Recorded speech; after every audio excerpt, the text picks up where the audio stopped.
Yo, yo, yo, yo, yo. It's your boy Big E. We're a little late today, but it's after 9 on a Sunday night. So you got to be chilling in the shop. Appreciate everybody sliding through, checking us out. And tonight's our special March Madness episode. We're going to talk about a lot of shit because the NCAA tournament has been wild. It's been pure madness as promised. But we got a few other little segments we're going to talk about too. Uh, you have to bear with me. Your boy's a little tired. Shout out to my squad B side. Had a big tournament here locally today. Of course, your boy Big E did his thing. Team came up a little short, played really well, hit the hell out of the ball. So proud of my guys. Made sure I was going to rep them tonight. We're going to get you some shows on this softball tip in the local area. But that's to come.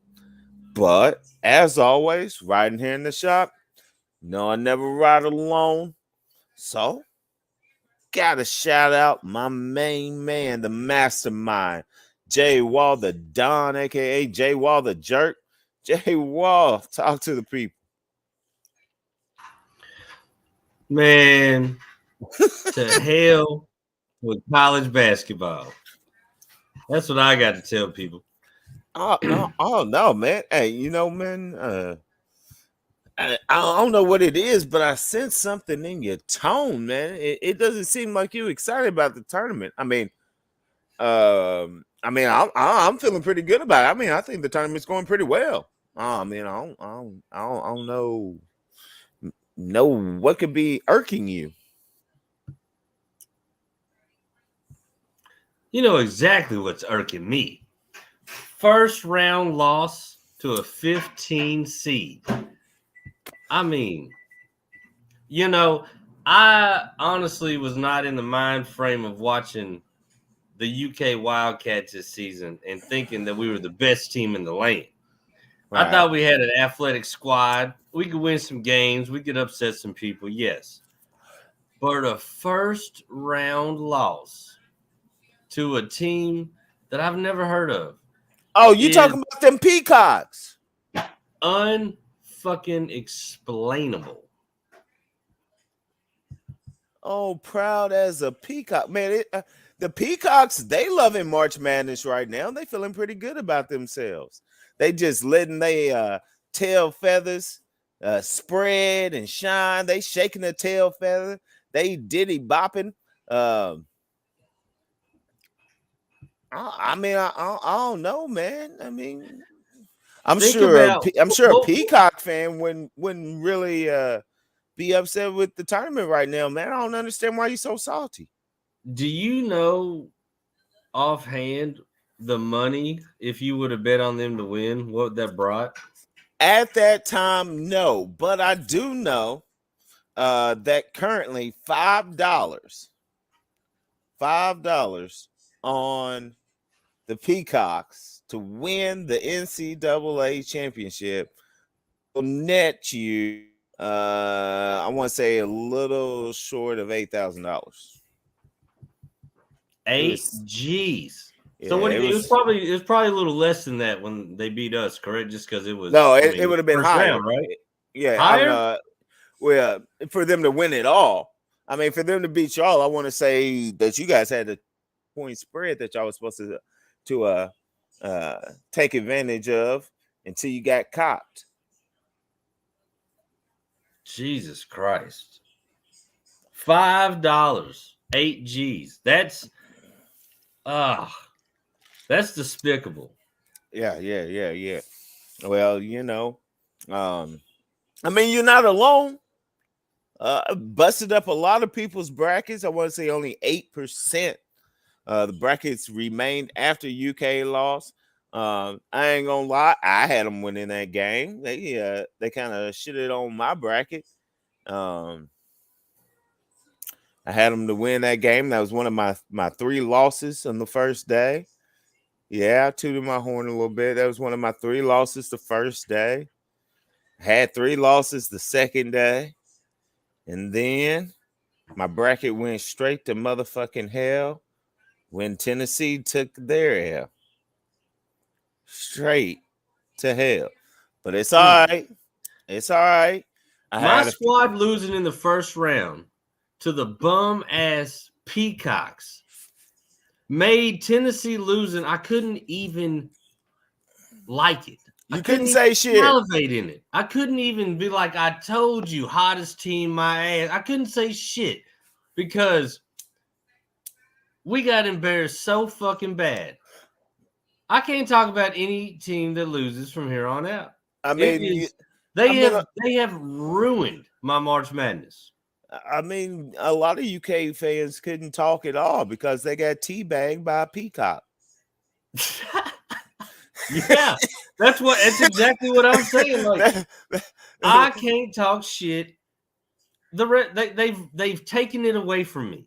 Yeah, I it got real cannot talk quiet. shit the rest of the fucking tourney about. I can't talk women's NIT. I can't talk shit about nothing. Well, you know what? Since you brought up the women, you know, they did what they were supposed to do. They went out, stunned, or they rode with their men. They stunned it like they daddies, and they took a first round loss as well. I mean, like I said, somehow for the first time in my life, this season, the University of Kentucky is absolutely a football school. I was about to say, I ain't never seen so many UK fans ready for football season. You know, I'm like, what's the baseball team looking like? I mean, because Jesus Christ. The worst thing is some of the wins throughout the road to get to this loss. It seemed like we had a decent team, but Jesus fucking Christ. Man, well, you know, no, I don't know. I ain't even got no words for it. Y'all motherfuckers lost to the damn Peacocks. And you know what? The only good news for UK is the fact that not, it's bad news that y'all got busted by a bunch of white boys. It's bad news that y'all got teabagged by a dude that looks like he's Ron Burgundy and had a porn stash. It's bad enough that his partner in crime looks like he ain't even hit puberty yet. Like he auditioned to be Johnny Bravo. He looks like he's got a room lined in plastic with a lot of sharp objects in it. Right? Like he wanted to be Johnny Bravo, but Cartoon Network said, nah, bro. Y'all he got dog like by the then. real life Bart Simpson. Y'all got drugged by Bart Simpson. Holy fuck. Is this could this be payback for Rupp's racism? Maybe, because a white team hasn't dogged a black team like that since since Texas Wesleyan came in there and smacked A-Dot Rupp around. Now, I mean, so that had to be that, maybe that was the payback. It just didn't work out in y'all's favor. But the good news is, because I can take my lumps too, at least y'all didn't get beat by white boys that could dance. So you didn't have to see, because I remember a few years ago when Duke took their L to Mercer, at least them white boys could dance. Like they was out there hitting the shiz. They was out there, they was about it when they got their dub. These guys, they went back and had a prayer circle. And but hey, whatever it takes, man. I mean, upset, definitely the upset of the brackets. So you wanted to make a name for yourself, UK, y'all did that. Y'all were the upset of the brackets. Y'all get 3.2 seconds of one shining moment. I mean, and can we just go ahead and state the obvious? Is UK the mud hole of the week? Man, you read my mind. The University of Kentucky men's basketball team performance or lack thereof in the NCAA tournament is not only this month's, since it's March Madness, mud hole of the week.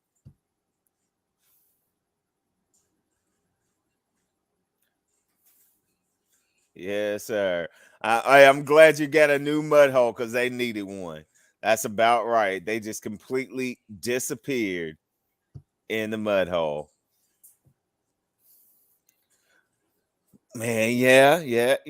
And since y'all was the first ones on the couch, y'all did get to stretch out and kick your feet, but now y'all got to slide over. Mind your manners because I think we see something this year. And if you haven't seen it, you ain't been watching. But the SEC was highly overrated. And I told y'all this. I told y'all Auburn's not like that. Right now, they're currently losing by 9. I hope Miami can pull it off because I've got Miami winning this game. UK lost first round. Bama. Hey, Pooh. Whoa! We still looking for you, bruh. We're going to have to send out a search party. As soon as they finish dragging the Ohio River for all the leftover UK fans that jumped off the 65 bridge. Their hands is tied up. But don't worry. We're going to put your ass on a milk carton. We're going to take and send out the rescue rangers. The reserves got some issues that they attended to overseas, so they might not be available. But we will not let your disappearance go in vain. We will find you. It's okay. What do you think? You know how UK fans are. What do you think this loss means? Is this a lack of talent? Overrated? Is this a coaching situation? Is Calipari should he be questionable for the future of the program? What do you think? Well, that's a very good question. And let me preference this with I think Calipari is an excellent recruiter. Fantastic.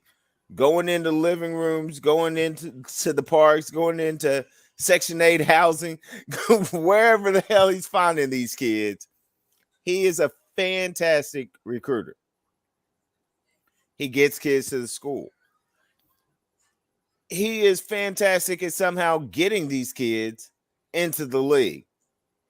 Even kids that we're like, how the hell did Scout make it into the NBA? You didn't even play a game. You's garbage. I mean, what was the other dude that had to sit out a whole year? The 7'7" kid. Enos Cantor? Penis Canner. I mean, Enos Canner. I mean, how did he make it to the league? Yeah, he's fantastic. I don't know if he got dirt on somebody. I don't know if he just know the right numbers to call. I don't know if he's sliding them some. I don't know what's going on, but he is fantastic at getting players that deserve and even some that don't deserve into the league. I'm gonna get you your shot. Well, after that, you're on your own. You do what you want. Go make your money, little homie. And that's where the list stops. Now, I was one of the first people when I heard that Cal was going to UK that said, it might be all roses and bubbles for the first few years with the one and done, but that's not, UK is a basketball school. You got all these old heads 4-year players. We win and we win often, and all of this, excess. We find in extra facts to get cats extra years, and you mean you gonna come here for 1 year and just dip? So I really thought that the fans would be disappointed in Calipari's style, the people that he was bringing in, and all of that. But it worked out. I mean, huge prospects. They've won some games, a few games, quite a few games. They've made numerous appearances into the tournament. Every year, everyone's looking at UK as someone that we've got to beat, someone that could be in the running, someone that's, a dangerous matchup, with the exception of like 2 years when, once again, they were hot garbage. But regardless of that, I think this loss brings up the point that everybody's made from day one, and everyone's known, but no one really wants to talk about, which is Calipari is the one of the worst in-game coaches ever. X's and O's, adjustments, basketball know-how almost. He's terrible. Now, I was really surprised back in 14-15 season when they had this perfect season. Everything's fantastic. And the Hokies from Muskogee, Wisconsin, busted them in the Final Four. It looked like he was taking a mean dump, bro. And that's exactly how they was looking. That's exactly how they was looking, right? But, okay, we lost one game all year. And everybody wanted to blame it on the Twins, and their, ball handling and XYZ, right? But they kind of gave them a pass. Now, I gave y'all a pass, and I appreciate you, because my squad went ahead and did what you guys couldn't do, which was beat Wisconsin and bring home a ship, because that's what we do. But everyone kind of gave them a pass. Oh, it was a bad loss. It was our only loss. It wasn't Cal's fault. Cool. But now we see once again, in a close game, with all eyes on you, zero defensive adjustments, zero X's and O's, no play calls, not getting the job done in a pressure situation. Now, I know I rub a lot of salt in the wounds, and of course, I'm always going to big up my team. But I told y'all this. When UK took that loss to Duke earlier this year, it was, they're still getting their sea legs. They're still young. They don't know. No, it's the fact that you were coaching against a better coach. Yeah. All right. Here's my thing, like you got a Grady, you got an Allen who, for whatever reason, has rode the pine all year, but he can shoot from the arc. You have the best second chance for a shooter in the paint out of anybody probably in college in Sheedway. Yep. And you don't draft up any half-court fucking offense to get a three-point shooter open. You don't draw any plays up for the three-point shooter. You don't even – the thing is, since we've had Calipari, having a solid three-point shooter has been almost pointless. It has. I Because mean, shit. unless they can catch it in the fly of the dribble drive and drain it, he doesn't set up an offense to give him any real looks. It's crazy. I mean, you got a kid that's probably in contention for MVP, um, and lighting the league up, multiple 50, 60-point games. I don't know the stats off the top of my head, but I'm pretty sure he's averaging over 30 points a game. And Devin Booker, who in the previously aforementioned situation wasn't a starter, wasn't getting minutes, and wasn't on the floor in the crunch of a Final Four game. Do you think Devin Booker just all of a sudden learned how to shoot once he got to the league? Like, do you think Devin Booker just automatically learned how to shoot once he got to the league? No, he was shooting it and busting these cats before, when he was in college, and not getting any minutes. Well, think about Devin Booker, Tyler Hero, Monk. I mean, none of them were really utilized for their capabilities of shooting. None of their 3-point shooting was a focal point of any of the offense. No 3-point shooter under Calipari at Kentucky has ever been the focal point of an offense.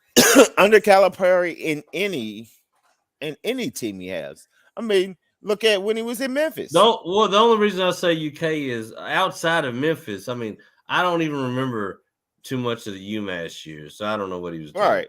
And in Memphis, I mean, I remember Derrick Rose in the buzz, so we kept an eye on him, but I honestly didn't pay that much attention to him anyway. You know what I mean? Like, this has really been my real magnifying glass on John Calipari is when he showed up here. You know what I mean? But I've never dug the concept of a new team every year. I honestly, as a person who played ball and knew the morale you could get with a team and like knowing your players and shit, like I never liked, like I used to hate it when I would hear fellow Kentucky fans brag about how many people go to the draft. I'm like, motherfucker, like that's just people that ain't on our squad, bruh. Like that's the only way I look at it. Honestly, wholeheartedly, I hope they do go to the NBA and become successful and all that. I ain't no hater, but once you leave UK and go to the NBA, I really don't give two shits about what team you went to. You know what I mean? or none of that. Because I mean, I like the NBA. I've always dug the Knicks for whatever reason, but at the end of the day, I mean, I don't even really watch that much NBA. I don't really even care about it. Like UK college basketball is my favorite sport across all sports. So once you leave UK, I hope you have a great career. I hope you all everything that comes to you, I hope you get it, you know. But I don't really give a shit about you after that. You know what I'm saying? Like, what you can know, you do you for ain't me? on my squad no more. I mean, I'd like to cheer you on for 4 years, but if it's only 1 year, sometimes I don't even remember half these silly motherfuckers' names. Oh man, I mean, my homie that's a problem. I got a homie right now that I play pickup ball with, and he's a decent player, but he was never all that great. You know what I mean? Honestly, he was always the one that put up the bread and had the hookup for the jerseys, so that's why he was always the one that ran the team. That's kind of how it worked. You know what I mean? But he was like Jackie Moon. You know what I mean? He was like Will Ferrell. You know? He was the one that ran the team and put the team together, so he was on it, but he really wasn't a star player. Daniel motherfucking Orton is on his pickup team. You follow me? Right. Daniel Orton. That's what I'm saying. So you left the team when you were DeMarcus Cousins' backup and went in the draft, and now look, you're at KBA playing on a plumber's pickup team. You follow me? Stay your ass in school and learn something. Play some college ball for at least do something for us. We could have used just a big man presence for another 3 years if all you was gonna do was go back to KB fucking A. Well, I mean, he went to the. I mean, he got signed at Yeah, one point. and now he's at KBA playing with the dude who unclogs toilets for a living. You follow me? So what I'm saying is, if that's all your career was going to be, you could have gave us 3 more years of solid play off the bench. And man, he didn't want to be a part of that, and that's the thing, man. That's what makes it difficult. With the one and dones is because even cats that think they need a little bit more development, if I know you're gonna bring in a whole starting 5, 6, maybe 7, I'm not gonna get any better. I'm not gonna get any more minutes. You know. Do you really So feel that way about every athlete? You don't think some athletes can actually learn and grow and get a fire in their belly and play better?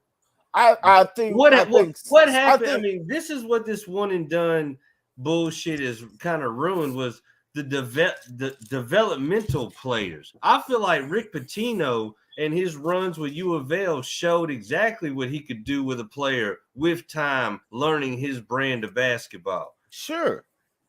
Look So, at but what I'm Seaver. saying is, you don't feel like Kentucky. I feel like Kentucky's missing that soul, that presence of being on the team, being a freshman, being a scrub, and working your way up and fighting for your position. Like I feel like they just ruined that whole concept of being on a team. You know what I Well, mean? I agree with you, but twofold. One, we've already said and agreed that absent recruiting, Calipari sucks as a coach. So, do you really think He he's does. going I hate to to admit be it. developing you? Do you really think you're going to get better? You What? can't really See, compare him to Patino in developing players when he ain't developing shit. He's no, gonna but roll the see, ball out there and let y'all go do what y'all yeah. do and teach No, y'all how to run a dribble drive offense. no, but see, that's what I'm saying. You're speaking exactly to my point. I guess that's the question I'm asking you, man. Like, what do you think the best? I mean, outside looking in, the good thing I love about talking to you about it is I don't hear the Kentucky fan bandwagon answers. You know what I mean? Like Right. we all know. Best fit for Kentucky to be a real contender in this climate and really start playing some ball and winning. Do you think it's changing the regime? You think Calipari's out? Yeah, I mean, do you think? I mean, Well, not do you think he's out? Like, do you think they're gonna fire him or whatever? But like, they your can't. honest They gave him a opinion. lifetime contract, didn't they? Yeah, but I mean, goddamn, what does that mean? You know what I mean? That Like, there's means got to be until some he way to dies, end and as that. long as he wants to coach, you stuck with him. That's what that means. Unless you're gonna buy him out.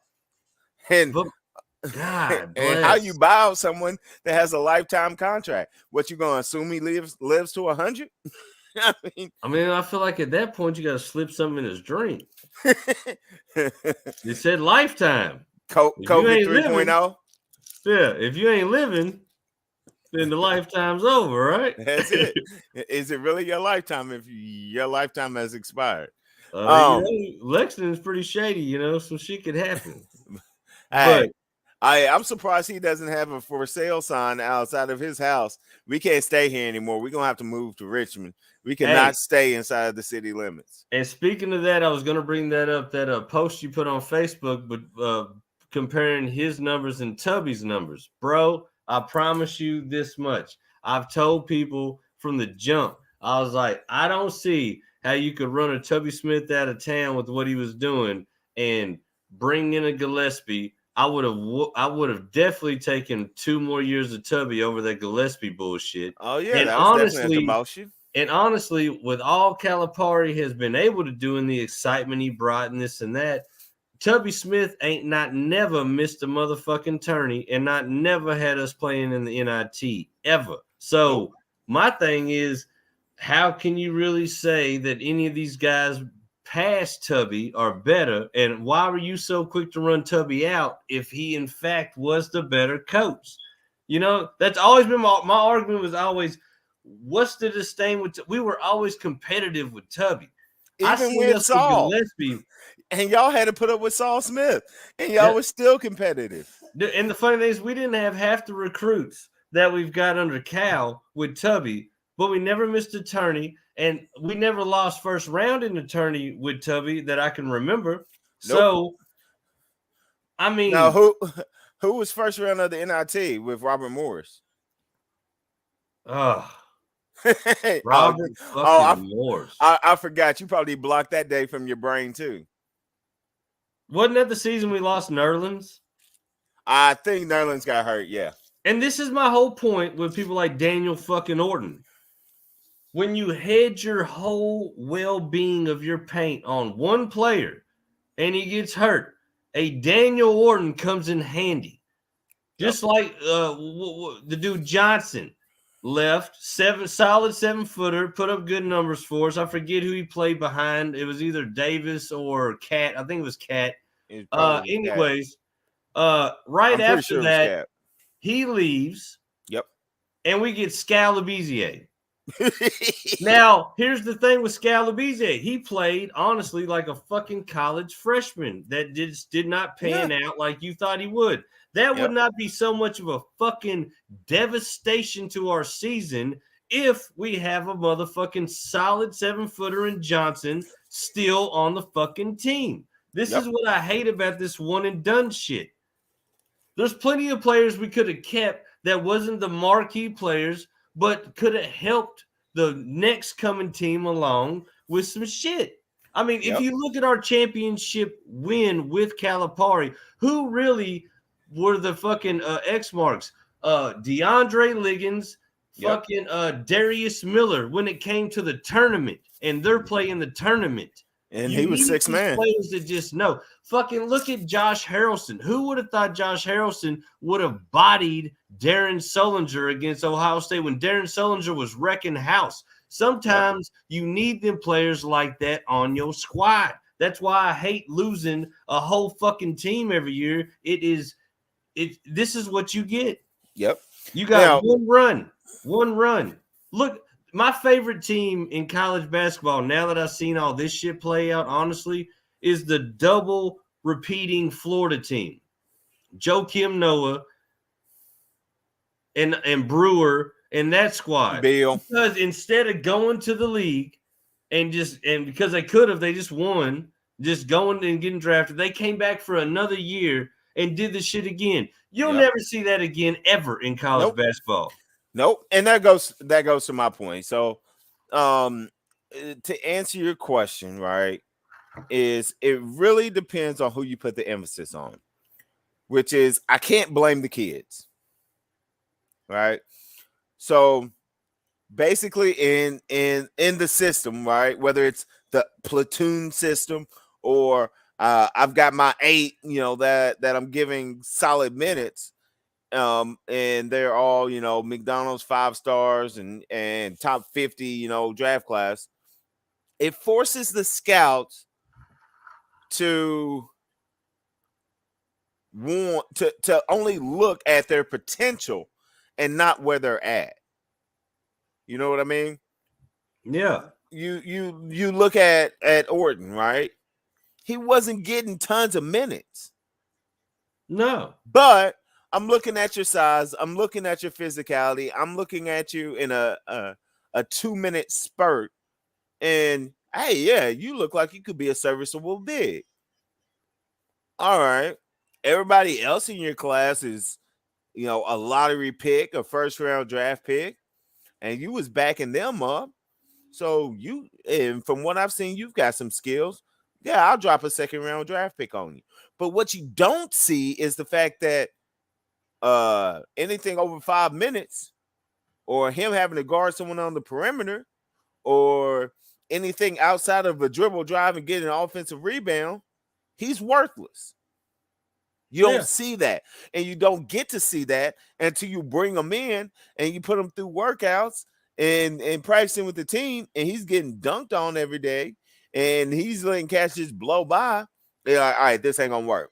Well, I've already drafted you. I've already given you a contract. Now you get sent to the D League. Now we find out that you're not even a D League caliber player, and now you're going back home. So that's kind of the position that the scouts are in. And, they play for Kentucky, which gives them an automatic edge. And I'm not shitting on Kentucky because same thing with Duke, same thing with Michigan State, same thing with Kansas. You play for a premier program with the premier coach, you're going to get the nod on draft day. You just are, Yeah, you know. that's a fact. And so it puts the scouts in a bad position. It kicks out players that really could have made a team if they had got drafted, but they didn't get drafted. Now they got to do workouts or go do work overseas and then try again next year because you gave this buster, the nod because he looks physically imposing and then he plays good for 2 minutes. But once again, so that's the scout side. That's the NBA side. So I can't blame them, right? Because you can only judge what you see. And once again, there ain't that many 6'11" and 7'1" cats, 280 and built like they're a brick shit house. They just don't exist. So when you see one and they seem to be a decent player, you got to roll with it. You got to trust your eyes. You know what I'm saying? Because I can't turn a 6'4" dude into a 7'1" player. I just can't. But maybe there's hope that I can teach this kid how to play defense. Yeah. But I And mean, isn't that like the college setup? You got 4 years usually to teach this kid. At yeah, least but 2 to 3.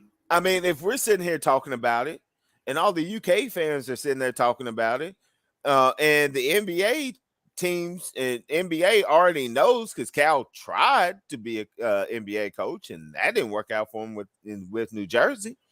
So they already know that Cal can't coach. So they know the same thing that we know. So we already know that their basketball knowledge is going to be limited. So it's all on But what like we to can me, teach them. like why wouldn't it just be the common sense move if you the head coach, but you the cold ass recruiter? Why wouldn't you just hire a hell of an X's and O's cat as an assistant to run that? You know what I mean? Like, why wouldn't that just It's be the move? I mean that is one of the options I was going to get to. So now 2, right? So I can't blame the NBA. 2, I can't blame the kids, right? So like, I was joking around earlier, whether it was you found these kids in the park hooping under the street lights or the Section 8 housing and the projects, wherever you're finding these kids are coming from basically nothing. Hoop is what they have. Hoop is their dream and their families come up. You know what I mean? So if you're going to tell me that I can get drafted, whether it's a lottery and it's guaranteed money, first round, second round, and it's just a workout. If you're going to tell me that I have a chance to go get a job playing a game and make some loot, I mean, shit. Even if I'm just serving up the coldest water on the team and I'm the damn water boy, I'm looking at a 6-figure salary. I just got to be the 13th cat, and I can take and get whatever the league minimum is now. All right, even if it's just a 10-day contract, that's gonna be more bread than my family's ever made or seen in a year. So, yes, you're looking at a Daniel Orton and saying you can stay here and play 3 more years, but I ain't getting paid. My family got to eat. We's hungry. We need a sandwich. You know what I mean? So if my options are stay here and try to get better, But or prove I or I further prove understand that that. I'm complete Yeah, ass, I completely or go get the understand that, money, but I gotta go get the money. I completely understand that. But there was a time where there wasn't even a rule where you had to stay 1 year in college. You can go straight from high school. Yep. And there has been But plenty of but but years, but when that existed, there's been plenty of years of an NBA that plays high salary for top tier players, yep, and there's been plenty of years of college players that seek to go to the NBA, but there's still been developmental players that stayed 3 or 4 years. So like, sure, you know what I mean? So like, yeah. What's the when honestly now it seems like there's more of an incentive to stay in college than ever because it can get some bread. yeah, but you're talking about just now that just got passed. Yeah, but you You know know what I'm what I saying? mean? Like there was years where kids would stay 2, 3, 4 years at a college and Right. then But go at in that the draft. right, What but happened to at that that time, concept?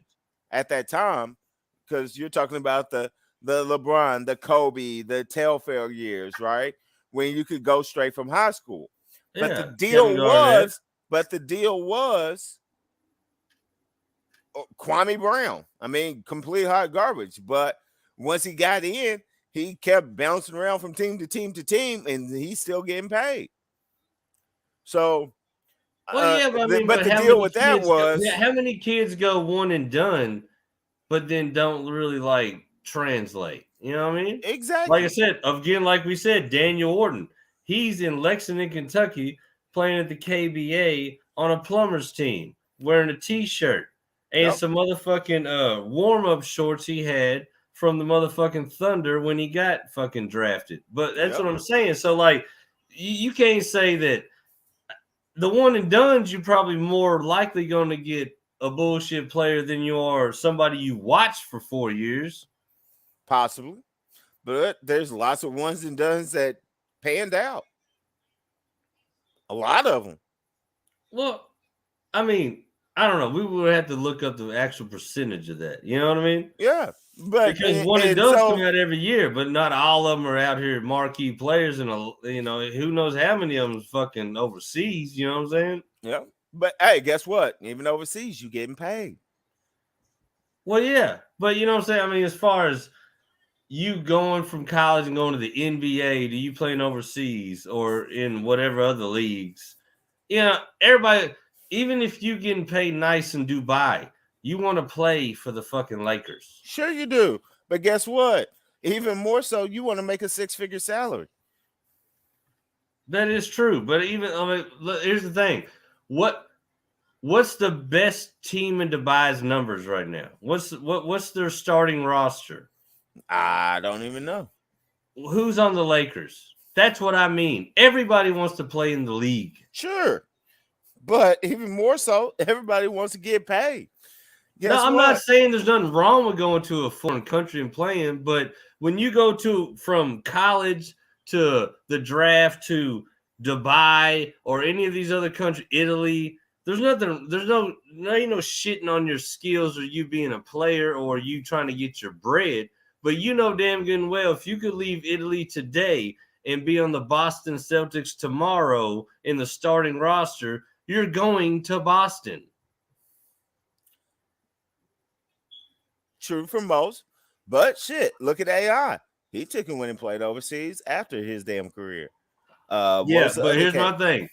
When he went overseas and you watch Sports Center, how many top tens did you see of Allen Iverson overseas crossing motherfuckers over? Right. Exactly my point. The main stage is the league. Oh yeah, it's the big leagues. That's just And like you can make money playing football in Canada. Do you know what their Super Bowl or whatever the fuck it's called looked like last year? Nobody does. yep. So then it comes down to do you want the fame and the notoriety or do you want the bread? Yeah. And No, I get that. But I'm just saying everybody wants to go to the league. yep. Oh yeah, no kids sitting there watching MJ clips, working on his jump shot, planning, with his end goal to be going to overseas. Yeah. His goal is to be in the league. Yeah. If But Michael Jordan went from North Carolina to a team in China and still did everything he did here, he would not be the GOAT. that's true.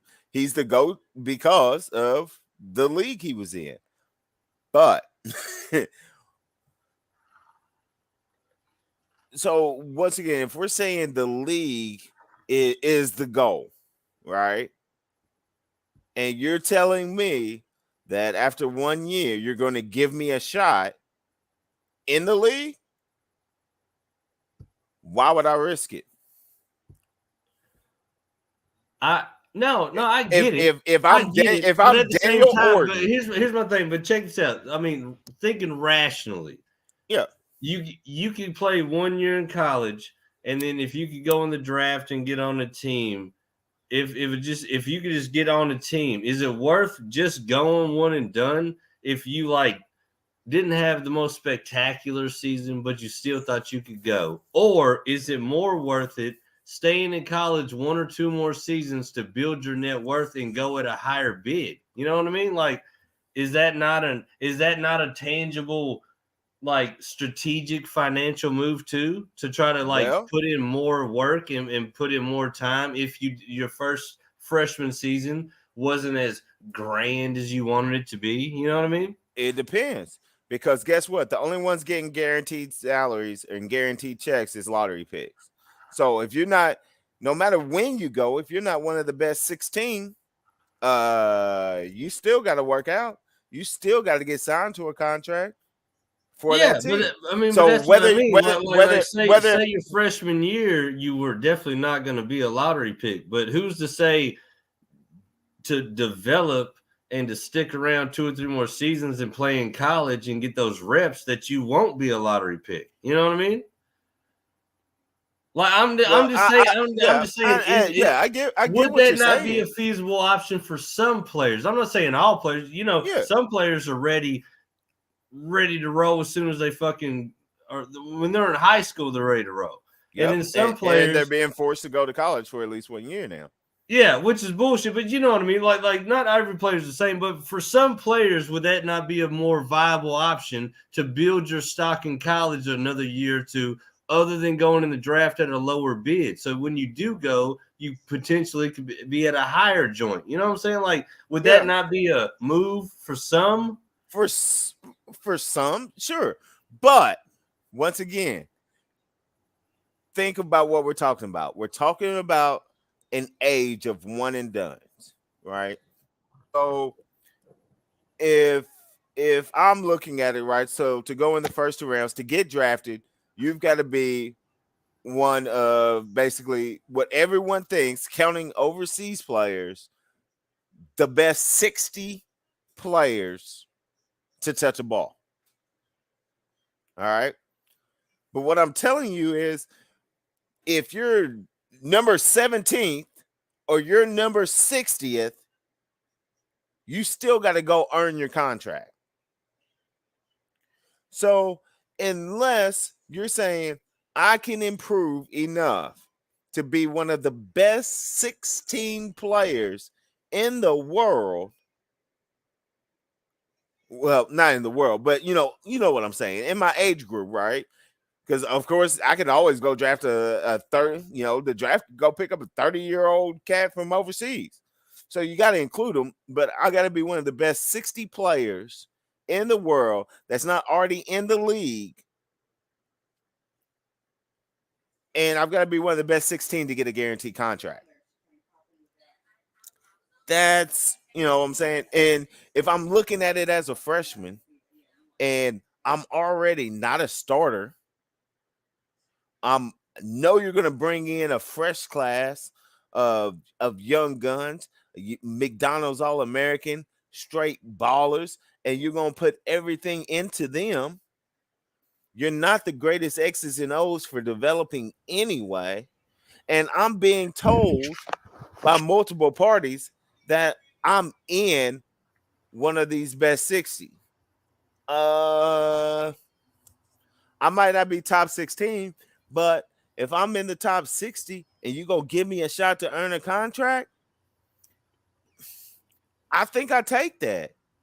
I mean, yes, some players can improve, but I mean, look at Tyler Hansborough or Frank Kaminsky or you know Sean May. Sean May, right? Uh, did I say Hansborough. Any of those cats.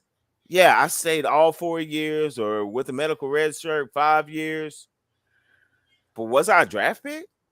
No, you still had to go out there and nail 3 years later, 4 years later, after more college beating. Now I'm 24 competing with 19-year-olds that were one and done.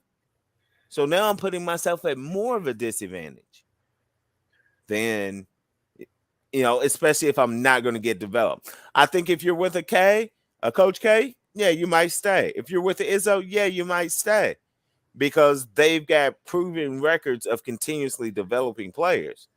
Cal doesn't have that.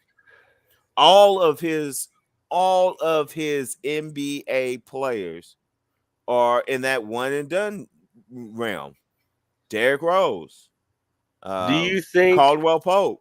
do you Uh, think Florida reaching out to Patino and Louisville signing the contract with Kenny Payne means big troubles for Calipari?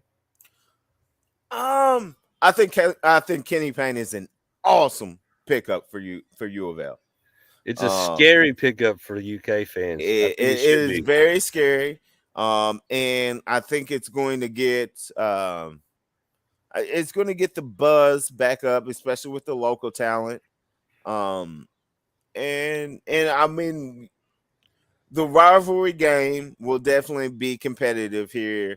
If not, within 2 years, within 3 years, it's once he gets his players in, gets his system in, lays the hammer fist down. U of L is going to be scary. Um, but to finish up, just to finish up that topic real quick, I think the answer to your question is one of two things. For what does UK need to do, which is one, yeah, and you touched on it, which is a great suggestion. Um, find an assistant coach that is fantastic with X's and O's. Um, the problem with that though is if you're fantastic with X's and O's, right? Cal has to relinquish some of his power to you so you can do your thing. That is true. And once you come in and you're at UK, and all of a sudden they're awesome at in-game situations. Everybody that knows anything about basketball is gonna know it was you, which means you're gonna get head coaching offers. And once again, everyone's trying to make it to the big leagues. An assistant coach is going to dip for a head coaching offer. So now I got to go and find someone else that's really good at X's and O's, and hopefully teaches the X's and O's the exact same way that you did. And that can kind of be a churn, that can be a problem situation. But my second point, and it ties into the first one, which is one and done is not going to go away. One and done is kind of the wave of the future, right? It's where we're at now.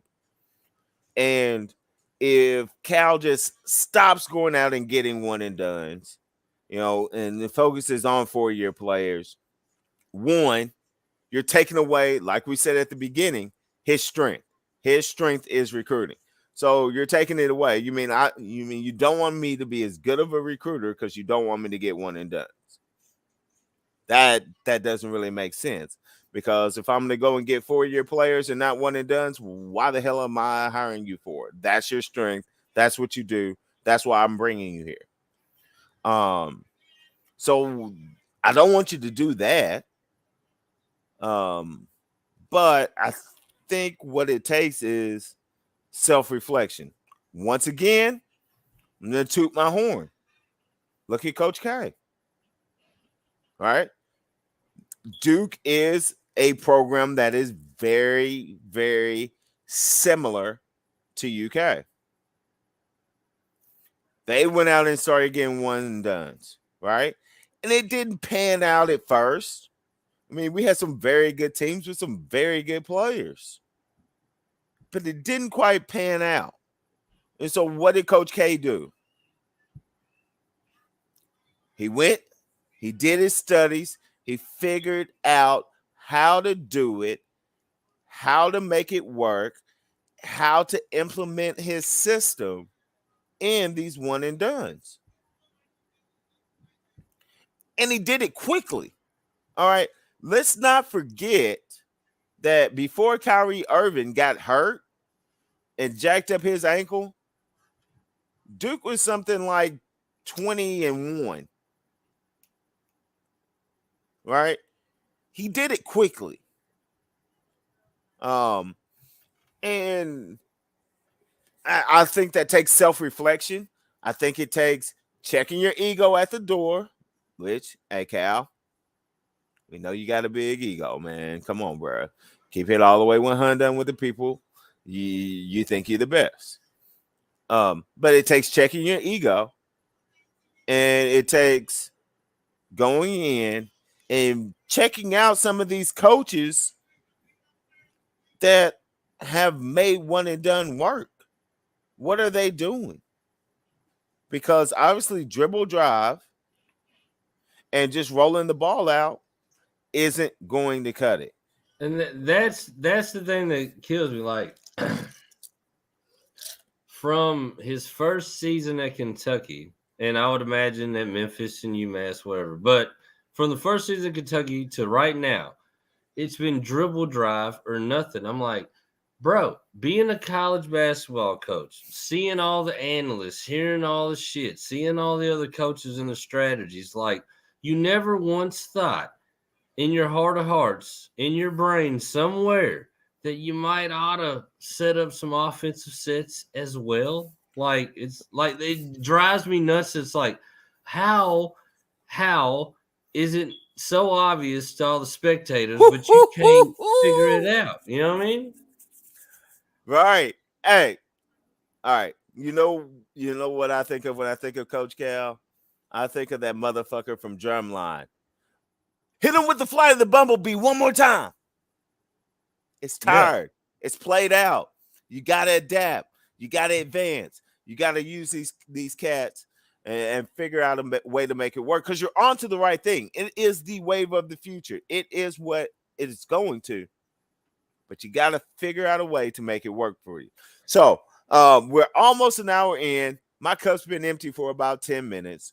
But before we hit this beautiful Peacock commercial, Peacock, I just want to tell you once again, the SEC is who we thought they were.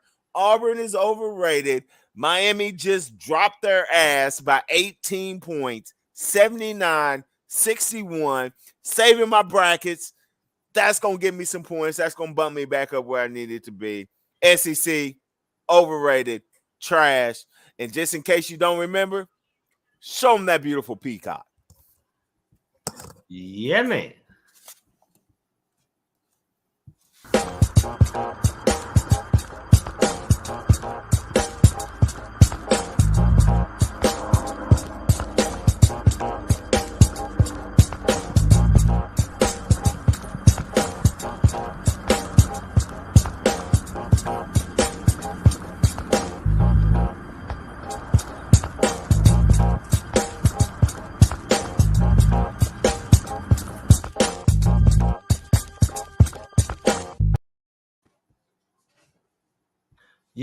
Yeah. That's our running sponsor on all shows, Blurred Minds Media. That is the Peacock Collection, owned and operated and designed by Mr. Adrian Richardson. So if you're looking for some fresh shoes for this summertime coming up, holla at your boy at Peacock Collections on all social media platforms. He will get you together. Got 4 more styles other than what we showed you here. Give you a little taste. You can go to the website and check out the rest of the collection. That is Adrian Richardson Peacock Collection. That's right, man. So if you want to be fly and stay fly, fly high, if for no other reason, if you just want to stun at these bull ass UK fans, get some of the Peacock joints. Be proud as a peacock. Squaw. Hey, but once again, shout out to all of our sponsors, not just Peacock, also Shell Chic and Unique, getting you all of the flyest jewelry accessories. You know, definitely make sure you hit her up. Check out our Facebook live broadcast every Wednesday, Friday, Sunday, coming at you. Check those out. Get you some jewels to go with your fly peacock shoes. And remember, it's always stylish to save. It just makes sense. All right. So, since we're talking about the bum ass SEC, let's go ahead and talk about what I'm really mad about. So we talked about it last week, and like I said, Tennessee was the hottest team going into the tournament, in my perspective. Um, However, the SEC, being the SEC, they fizzled out, lost to Michigan, completely fucked up my brackets. They are trash. I need every upset game that I called to come through because took an 8-point loss to the Michigan Wolverines. Once again, don't let the score fool you. I will say this about virtually all the games. Not a lot of blowouts, a lot of close games, a lot of good basketball to watch. So shout out to the Michigan Wolverines, Juwan Howard, getting slapping the taste out of the Wisconsin coach's mouth. Is looking like a smarter and smarter move. He might have forfeited the regular season and even a seriously run at their conference championship, but it lit a fire under his team. They are playing some good ball. They're playing with some passion. They're playing like the team that I saw earlier in the year when I dropped some change on them.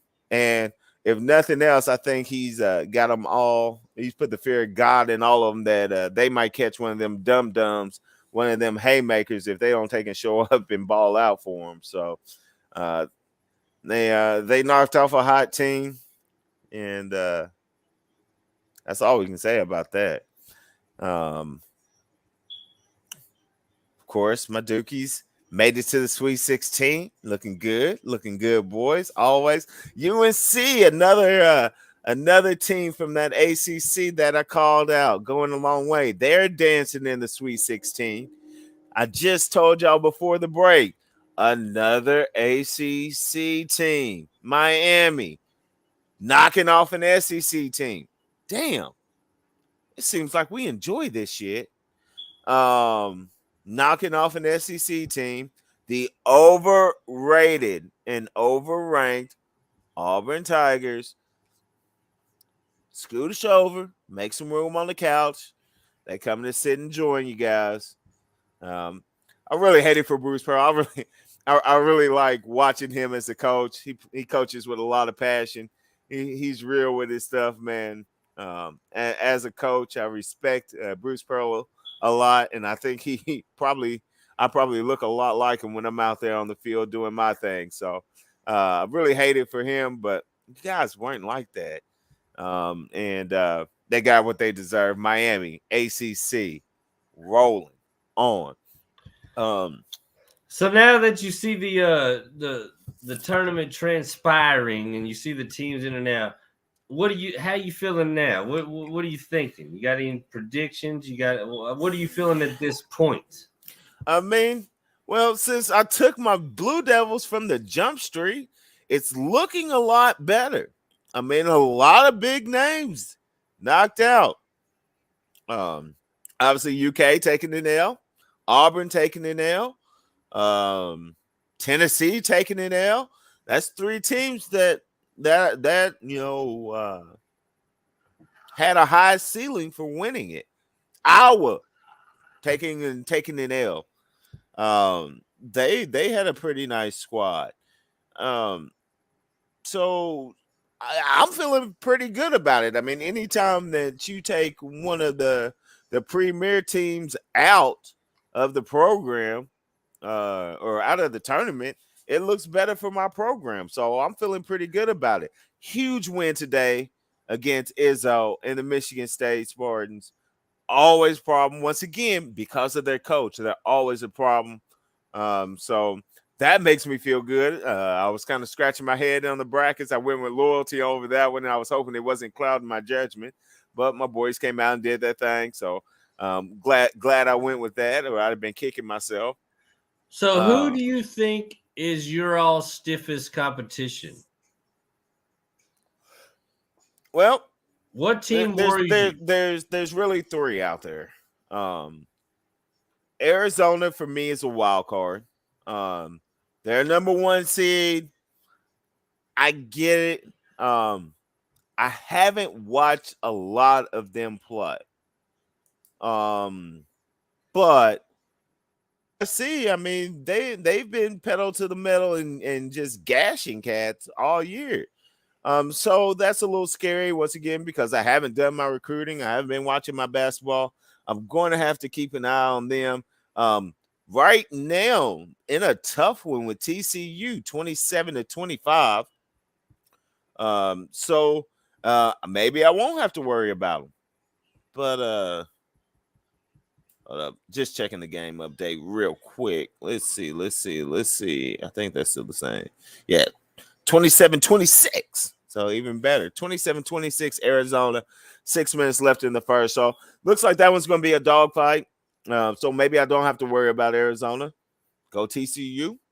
TCU is on that same line with St. Peter's as a $5 holler. They have them and St. Peter's have the worst odds, or if you're a gambler, the best odds to win the NCAA championship. So I don't know, man. You might want to get a future bet in on them. It's $5.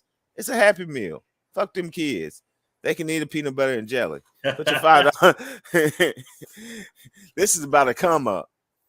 What do you think about the team that bumped the Wildcats, St. Peter's, still being in the running? No, they ain't in the running for real, man. They ain't in the running for real. Once again, they played some good ball this weekend. Not only did they knock off UK, knocked off Murray State as well. I just think they have a real disdain for Kentucky teams. They're just shitting all over the state. I think their chicken brethren called them up and said, "Hey, they've been cooking our ass for years. If y'all don't smack these motherfucking Kentuckians and stand up for your bird brethren, we're gonna be real disappointed." And they accepted the challenge, smacking UK, smacking Murray State. We see what you do when you get outside of Kentucky. They got a tough matchup coming up with. We don't know yet. It's either what, Texas or Purdue, right? Either Texas or Purdue. So once again, that's going to be a tough matchup. That game right now is 38-37 in the second half. So ain't nobody putting the ball in the basket. But that's going to be a tough game. Now, honestly, I have Virginia Tech moving on, but they got scrubbed up. My IC affiliation had to take an L somewhere. What do you think about Houston? Yeah, they're garbage. You think they're garbage? Now, yeah. Right now, the three Did you watch teams that the I'm game worried against about. Illinois? Illinois is garbage.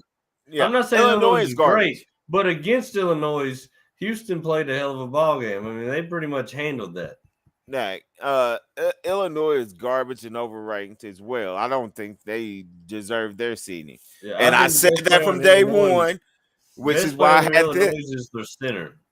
Had that. Their center probably would have gave Sheedway fits. He's a big boy. All right. Well, guess what? I had that. That was one that I did call. I got that one right. So I did have them taking that L. But like I said, I mean, St. Peter's is going to be playing Texas or Purdue.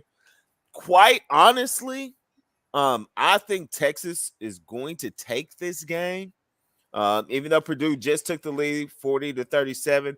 I think Texas is going to get this win.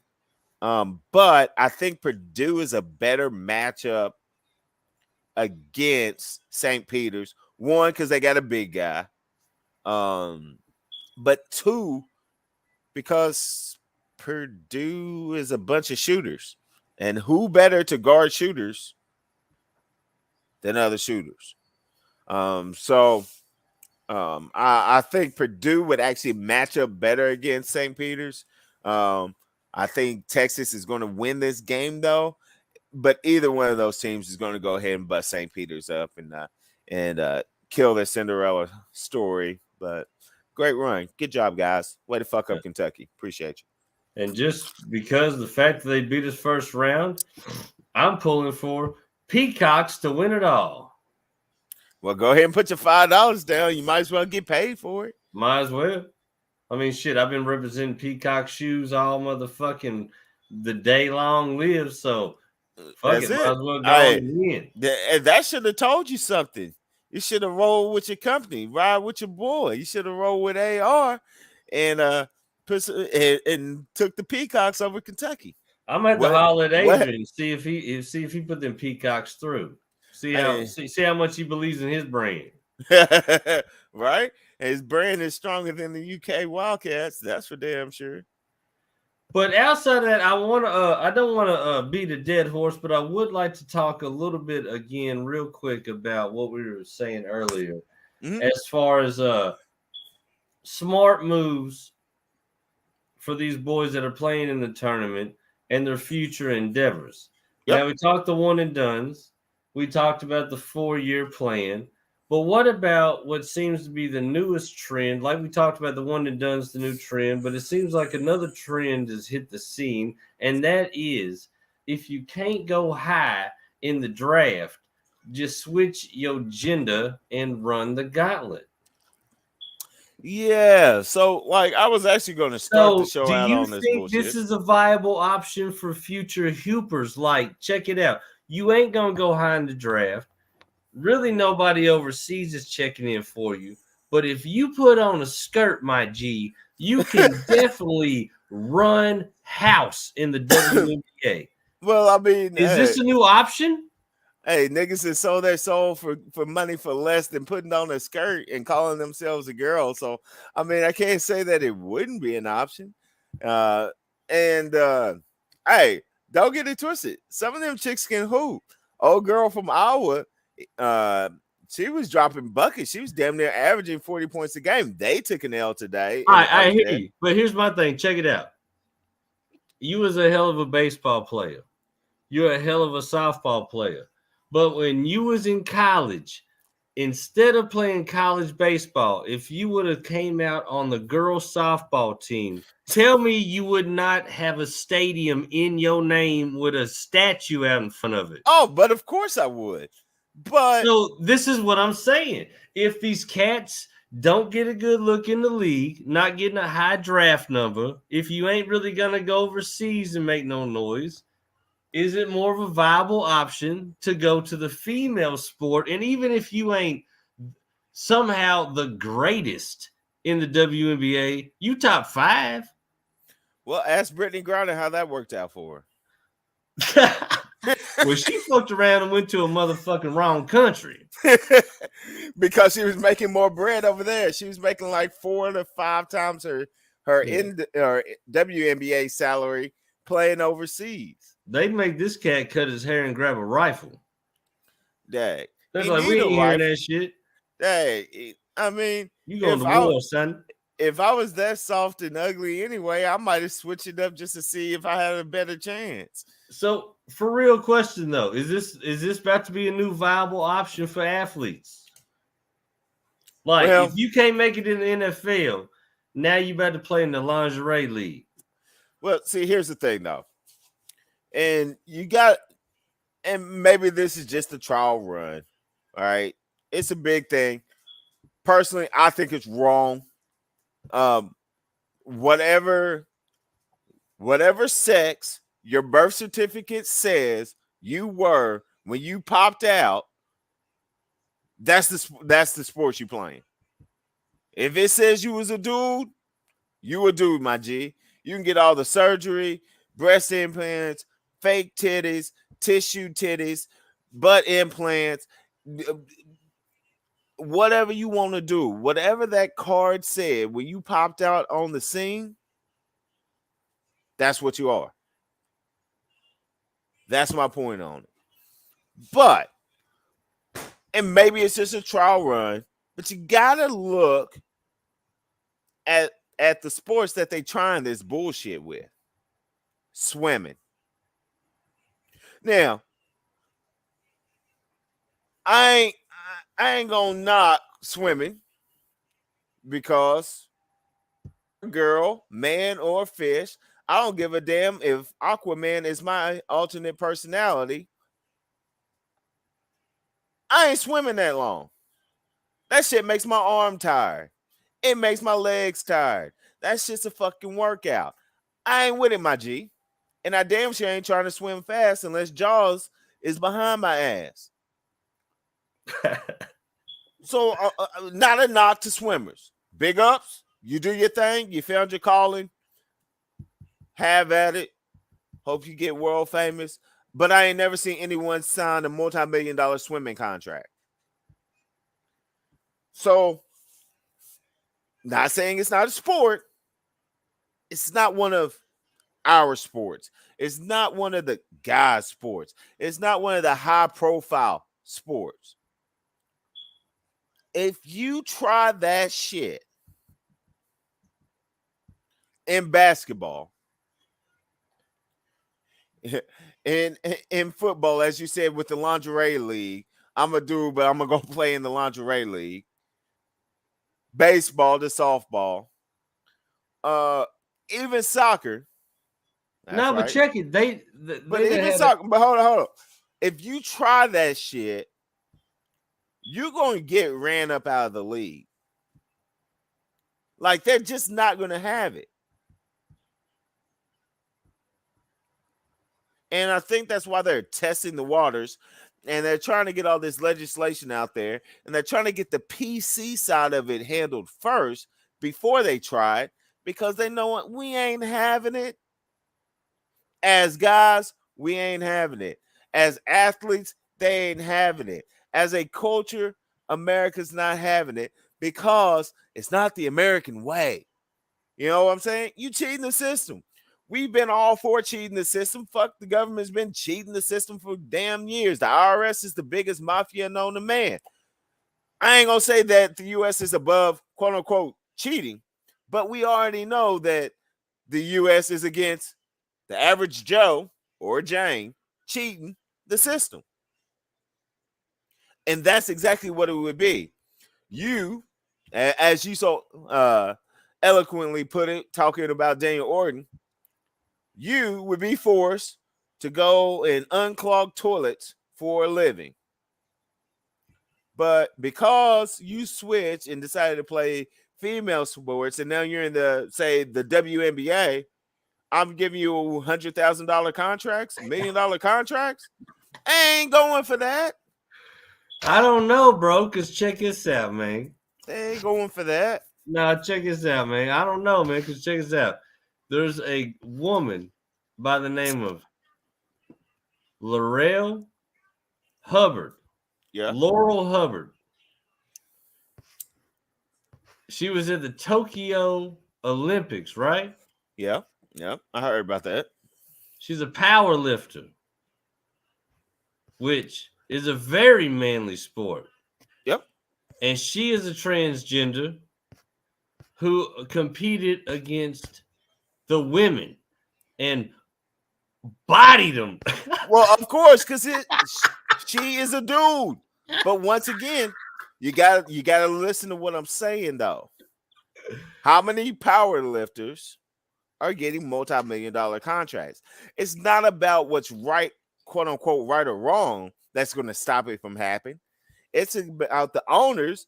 I ain't gonna pay this she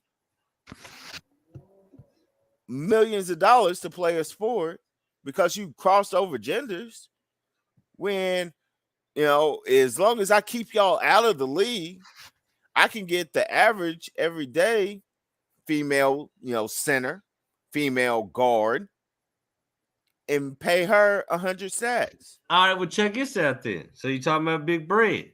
Well, would you say that UFC fighters make big bread? I would say the promoters make big bread.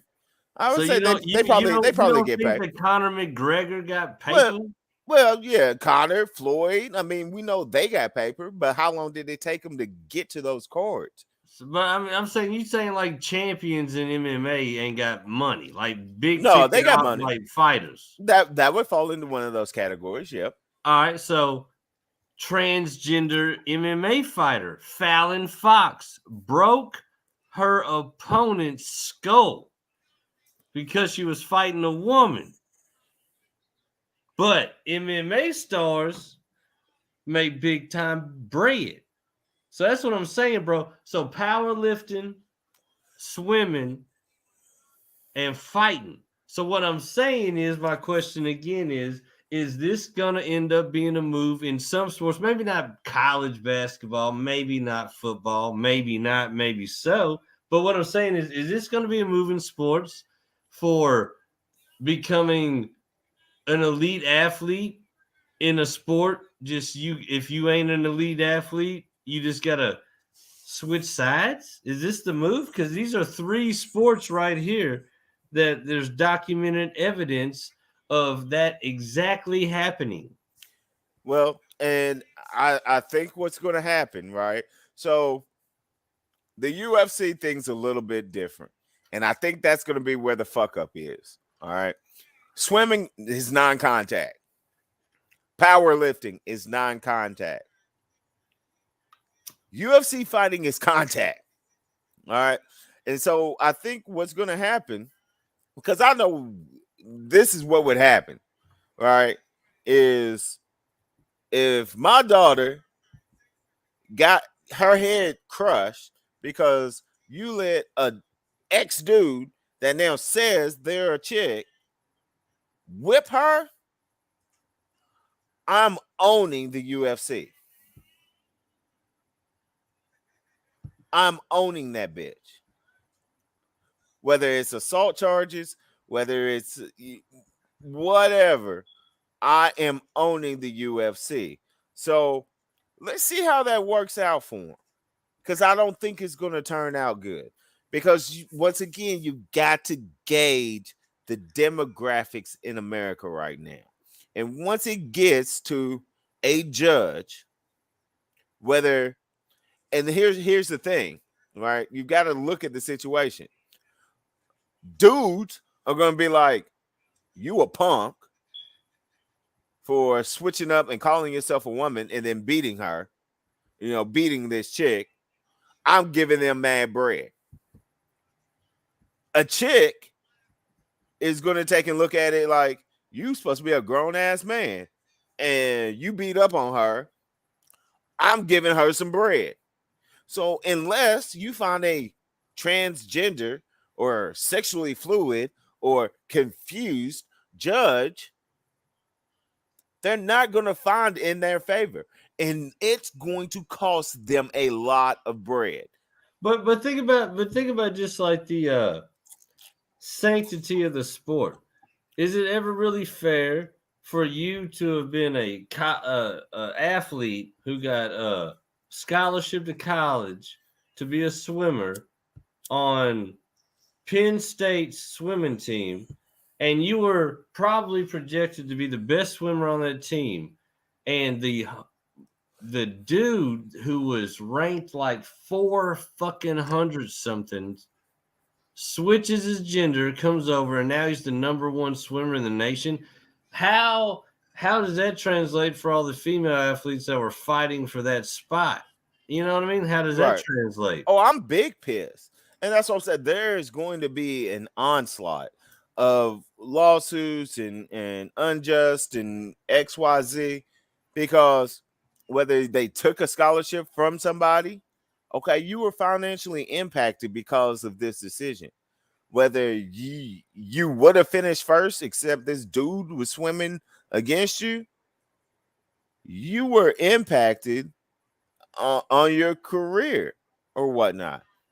And now, of course, you really want to make your name for yourself. Bring this motherfucker over and let me take and dust him off.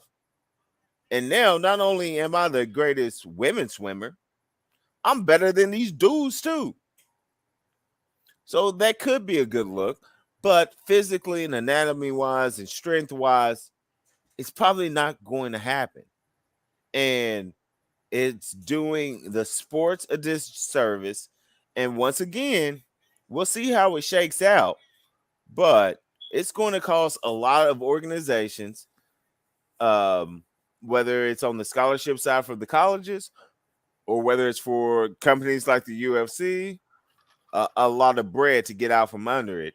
And I think they're going to shut that shit down real quick. Well, we could hope so. I That hope would so, make man. sense. I But the hope funny so. thing is, the wild thing is, we would hope that they would just stop it. But how in God's name did it ever become a thing to stop? That's the craziest thing Right. about it. It should have never Whoever, got to this point. who the fuck at a collegiate level, at a professional sports level, ever makes sense of this to begin with? That's the worst part about it. Yeah.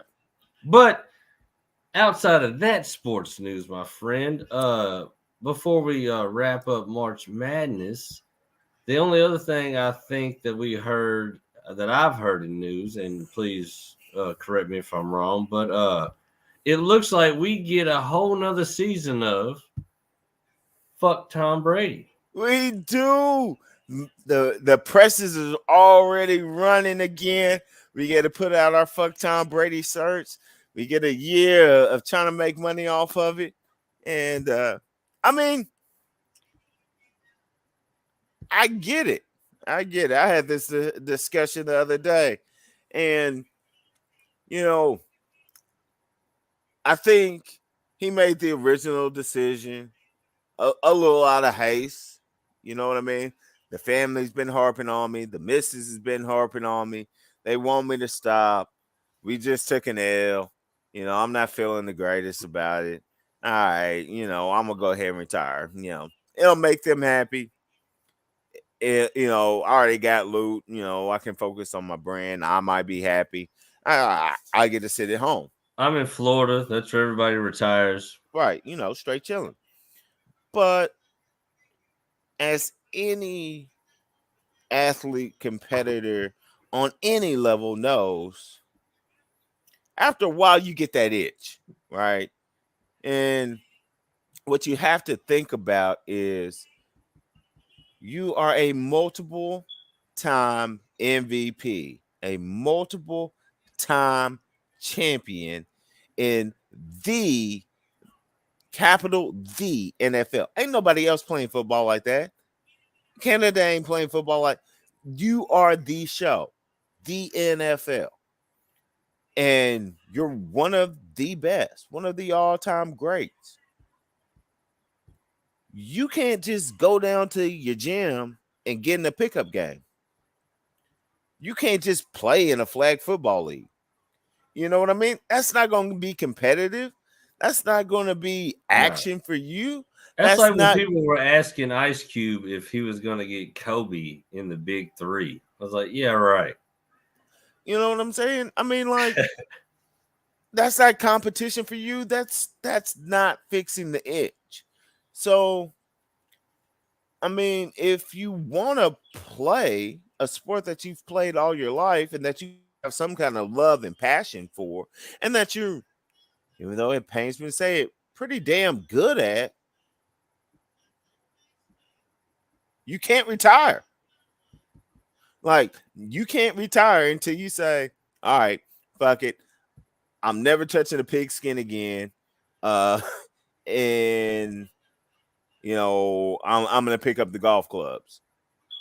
You know what I'm saying? It's even worse than say basketball. You can't even go to the local park and shoot for dollars. Or who has an NFL full contact football league? Nobody.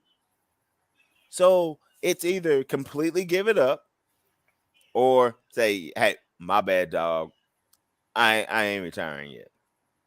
So you got that side of it. Obviously Tampa Bay threw some loot at him, which always helps.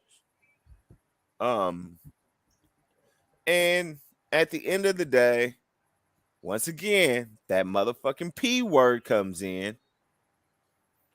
Not that P word, which is the reason he originally said he was going to retire. The other 5-letter one, pride. You took an L. You took an L, right? And if you are the greatest, the GOAT, the multiple time MVP, the multiple time NFL champion, to get beat, not even in the Super Bowl. Like, you didn't even get to go to the Super Bowl. You missed out on a trip to LA. That should make you feel some type of way. And I think it did. So I think eventually that set in and started to burn a little bit. And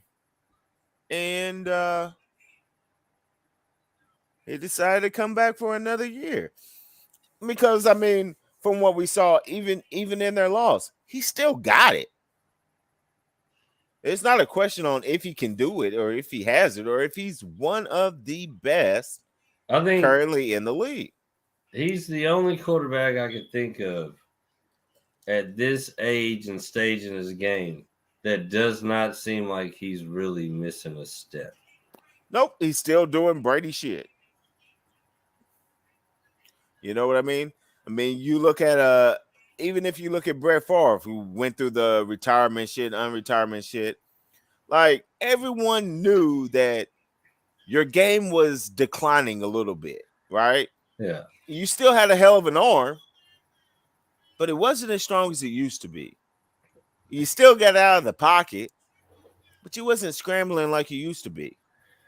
And Brett so Favre there was a had decline. one last run in Minnesota, and it was the best he did since his retirement situations, but he still wasn't Brett Favre of the past. Exactly. Peyton Manning had one last run at Denver and won it off of a outstanding defense, Yep. but he still was not Peyton Manning of the past. Nope. Tom Brady last year lost, but looked like he could come back and play another fucking 5 seasons. Oh yeah, he's still playing the way he played with the Patriots in his early years. And so with that being said, I think that's part of why he came back. I think it was one of those psych I lied moments. And he decided to come back. So I mean, I think it's great for the league. It's great for us and our marketing team. We need to get them in the works. Sucks for Tobias because that's another. He's got to go through another year of that on his sports betting. Poor Toby Wan Kenobi.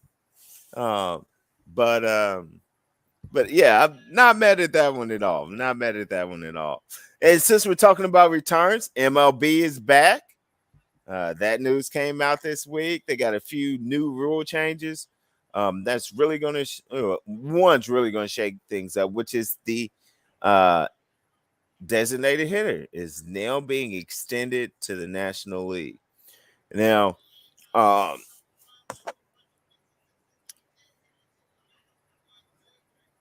think it is fantastic for hitters.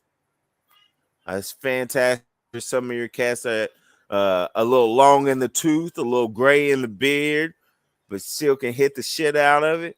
That now instead of one league, half the teams that I can go to and just get my cuts in to the entire league.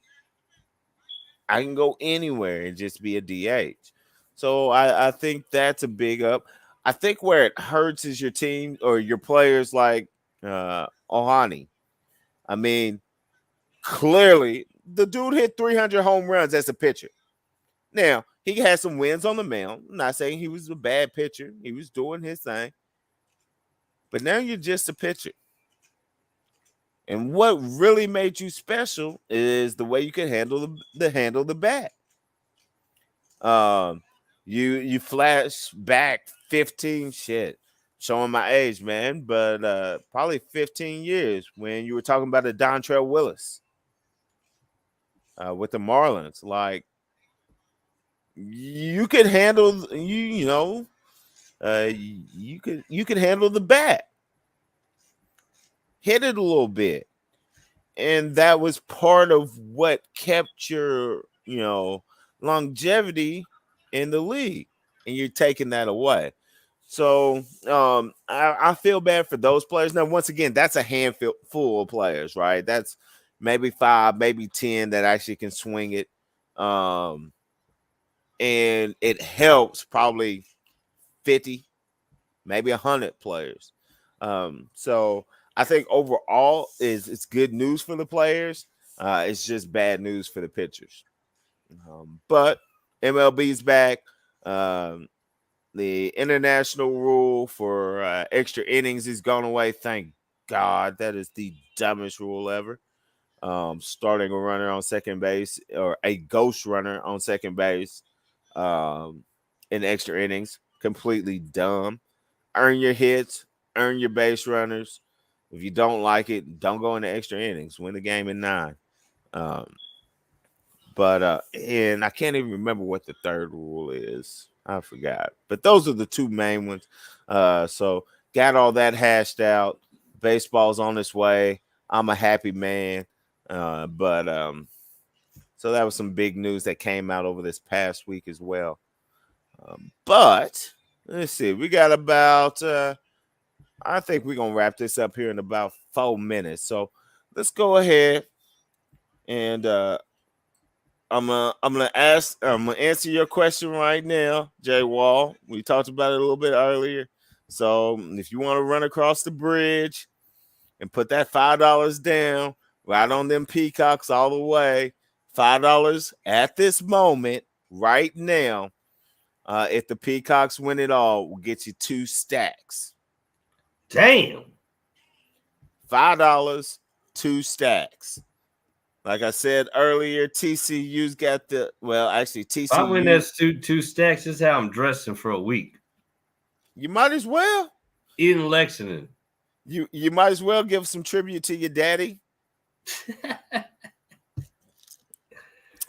I still wear that before I wore a Blue Devils hat, my factory. I'm sure you would, because haters gonna hate. But man, it sure feels good to still be dancing. My legs is tired, but we still dance. Hey, at least somebody in the panel's got a team in there. Hot damn it, you the last hope. Oh, thanks. I'm the great black hope now, huh? I'm saying, ain't nobody else got a team in the game I can think of.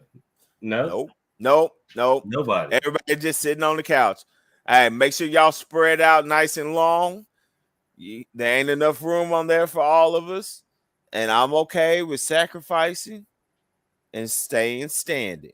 Y'all just sit down, chill out. We're gonna bring it home for y'all. TCU's odds have just changed because of the score in this game. I guess they getting a little nervous. TCU making them a little nervous with this game. So their odds decreased just a little bit. Like I said, they were on the same line as St. Peter's. $5.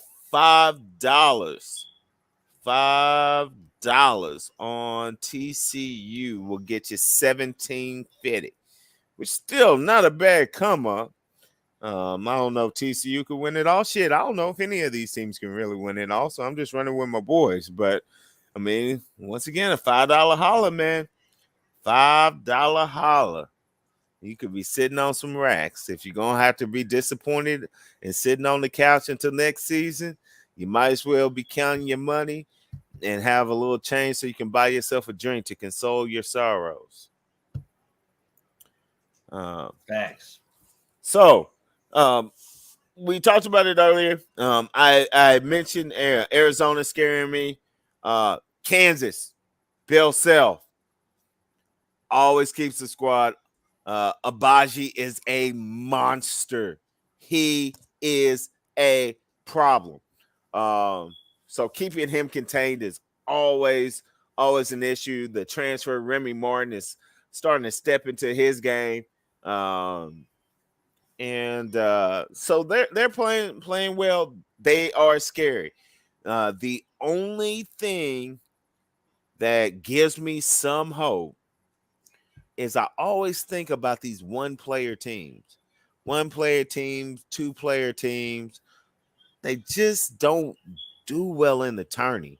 Like eventually, someone finds a way to shut them down because you got two options, right? You think about Kevin Durant, that was just KD's been KD since day one, right? But when he was in Texas with Rick Barnes, just didn't have enough. You know what I mean? Like he just couldn't carry it all by himself. And I think, especially with Remy being a later addition, he had some injuries, didn't get with the team till pretty much, the middle, if not the end of conference play, just getting his sea legs. That was a lot of work on Abaji all year, all year. And I think he's gonna break down eventually and not have a great game. And when he doesn't have that great game, a team's gonna smack him in the mouth and knock him off. Hopefully, it's the Blue Devils. Hopefully, they don't even make it to the Blue Devils. If I'm gonna put my hope out there, I hope they don't make it to the Blue Devils because that's going to be a monstrous game. But Kansas definitely worries me. And as much as I fucking hate to say it, UNC. UNC scares me because this will be their fourth meeting. Right? No, third meeting. This will be their third meeting, right? Because UNC didn't make it to the to the championship game in the conference, but this will be their third meeting. Um, Part of me says the Duke boys are going to be real pissed off, real shitty that they let Coach K down at the end of the season and come out and just smack them upside the mouth and ask for their money, beat them by 30, like they did the first game. But part of me also says you've got one of the best basketball minds in Roy Williams. You clearly made some adjustments and figured some things out at the end of the second meeting in Cameron.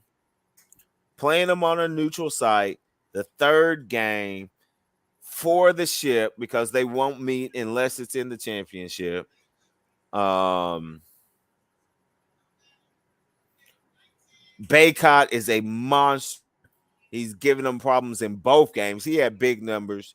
And they're really starting to round into their true form. Manic is a problem with the step out game. And once again, that's two bigs with some real potential. And a lot of people might look at the score in their last game, UNC's last game, which turned into a nail biter. But let's not forget that they knocked off a number one seed in Baylor, and they were up 25 points. So not only did they beat them, they were dog walking a number one team in their bracket by 25 points before Junior Cisco took and flopped and acted like he caught an elbow from Brady Manic. Got him a flagrant 2 and ejected from the game. And that was kind of the catalyst for Baylor coming back and really making it a game. So shout out to him for really making it a game because, 8-9 minutes left in the game. You supposed to win. You getting just, your nuts handed to you on a platter, down 25.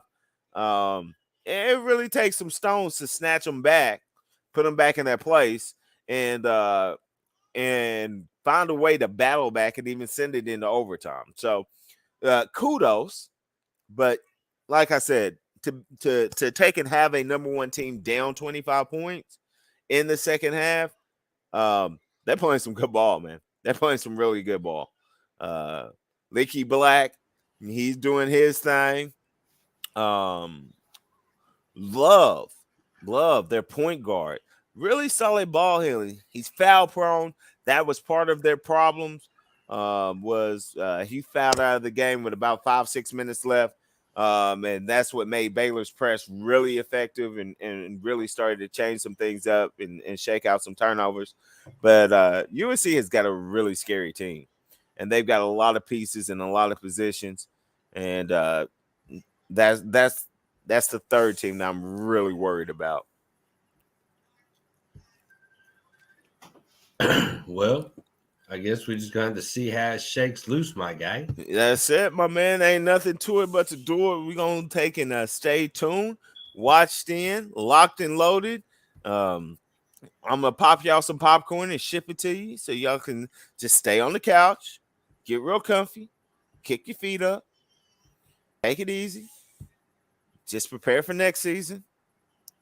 But yeah, man, it's gonna be interesting. Been a great tournament. Watching this last game right now. But we will tonight find out who made it to their Sweet 16, and we'll pick it back up next weekend.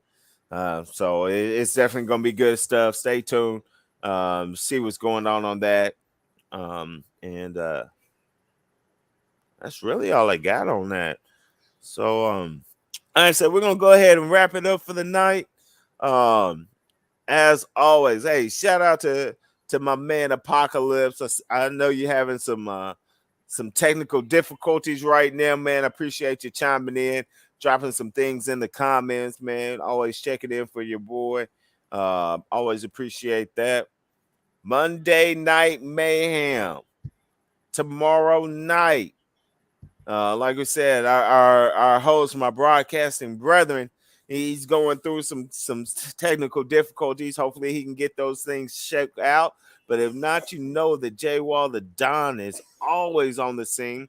He's gonna keep it rolling. We don't know what the cast is for it tomorrow, but it's gonna be ridiculous. You got any insights, any tips you want to give to people for tomorrow? Or are you just gonna let them tune in and find out for themselves? We'll see if we get Mayhem off and rolling. I guess it all depends on the host and his technical situation. But outside of that, stay tuned. Tuesday night, Five Finger Fiasco's going back in with another comedy jam. We got a couple new things we're going to throw at you on that tip. Thursday night, Movie Militia's going in on the new movie out in theaters right now, The Batman. So really, bro, I put in a special request for the. That's cool, man. What's your special request? We are supposed to be talking about White Men Can't Jump. We talked about this last week. We can just run that right back. All right, y'all do Batman this week. I'll eventually get my request in, man. Don't worry about it. Y'all heard it. The new Batman. I will put you on the next. I will put you on the next movie schedule, my friend. White Man Can't. That's an easy one for me because I grew up on that joint. Yeah. So we remember we heard all about it. We'll run that back. We heard all about it last week. Did we? Yep. Yeah, I was drunk. All right. So we know. Outside of that, check out Somebody Gotta Say This Shit on YouTube Wednesday, Witch Doctor Wednesday. I believe my guy Irk's going in with some more socio-political content. Oh boy. Stay tuned for that as well. And I think that's the weekly roster, my friend. Man, that's pretty much it, man. Big things. We got something for you almost every day here at Blurred Minds. Make sure y'all tune in, check those out. Big things popping. I started to say something while you was running through that that star-studded lineup, but I can't remember what it was, man. I'm getting old, bro. I'm getting old. These motherfucking plugs are starting to sound like the goddamn TV guide around here. You know it, man. Who needs a TV guide anymore? We gonna tell y'all what y'all need to be watching every day of the week. But yeah, so shout out to the broadcasting team, the rest of the Blurry Minds Media. Make sure you check out some of those podcasts. Shit, while you at it, man, just check them all out, man, because you know it's the best thing rolling. You ain't got nothing to do those nights. So, shout out once again to our sponsors, Shell Chic and Unique, and The mighty, mighty Peacock. Hot damn it, 5 will get you 2 G's. The mighty, mighty Peacock. You know I had to throw it in at least one more time. I ain't got the whole cast here to say I told you so, but I am going to be reviewing the clips from last week so I can find out just how much Jay Wall the Don owns me, because y'all got knocked out the first round on the first day, and we still dancing, which means, as your boy Big E said, Duke will be in the tournament while UK is sitting at home. So I was right again. Let me find out how many bottles of bourbon he got to buy me.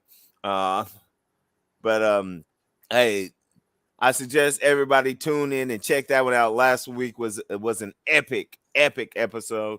So while y'all clicking through and watching this one, man, rewind some of those old ones back, man. We got some classics out there, man.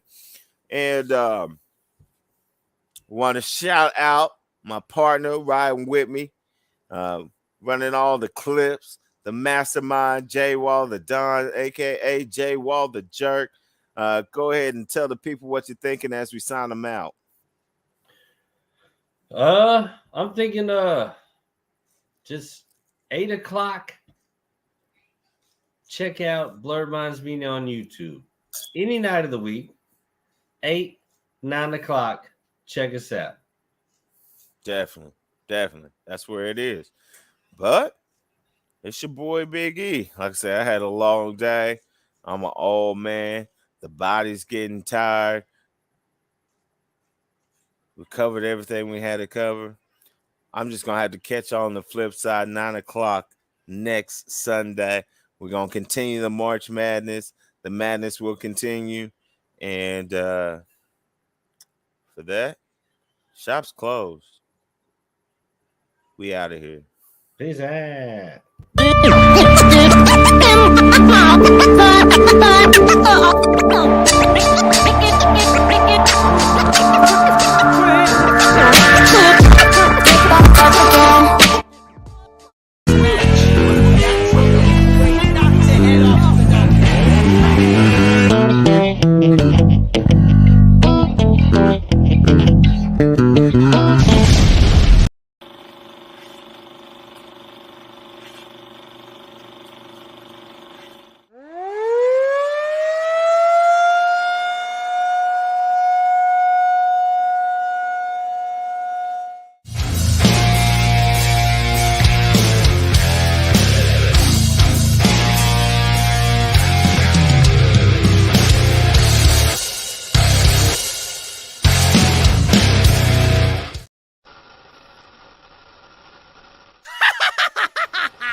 La ciencia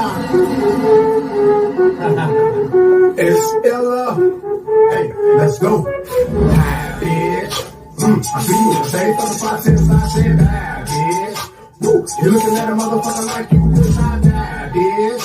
Woo, they say that shit, but a nigga ain't even lying, bitch. Ooh, roll that motherfucker, but I'm trying to get high, shit. Ooh, that's that drop on the beat, let me spit this 5 shit. Cool, you got a 16, that's a mean, let's do it live, kid. Cool.